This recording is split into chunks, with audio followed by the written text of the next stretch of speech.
This is pure noise.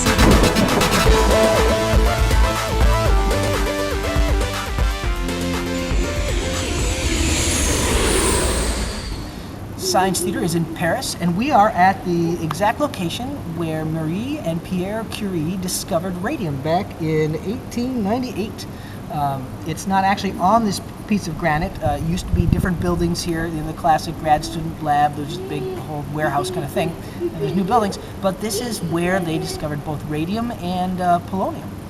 And the cool thing here is not that they necessarily even discovered it, but Madame Curie actually predicted the existence of radium and then went out and found it. And the tricky part here is not to just pick up a rock or anything, but they had to get it out of its natural form and extract it and purify it to find it. And that was the hard part. The Curies received the Nobel Prize for the discovery of radium, and then a few years later, Marie Curie had an unprecedented second Nobel Prize awarded to her for the refinement of radium.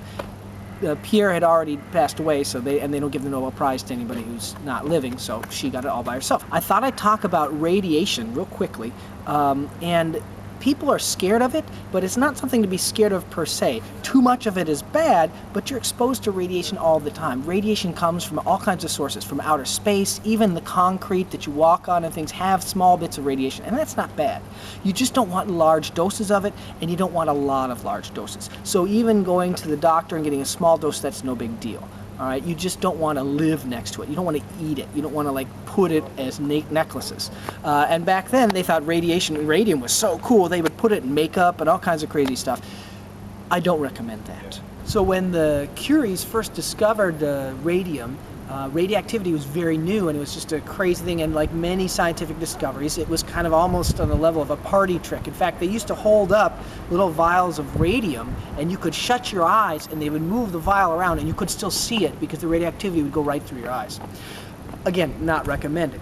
But they did discover some great medical uses for radiation and for radium, and they would apply it to tumors to try and kill cancer cells. The radiation would kill the tumor, and because you could put it in a local area and not harm so much the rest of the body.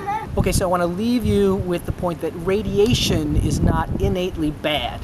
Okay, it's all around us all the time. It's just how much you get at any time, and there are a lot of good uses for it. There's the medical uses, things like that. So you shouldn't be worried about radiation in general. It's like salt. Okay, salt is not bad, but too much of it can harm you. Radiation is not bad, but too much of it can harm you. One thing about radiation you have to be careful of is it builds up over time in terms of your body. The longer you're exposed, the worse it gets. Whereas salt, you eat a bunch of salt once, then you don't eat salt again, you're kind of okay if you survive the first time. Radiation, you don't want to keep adding on. All right, so no good ending.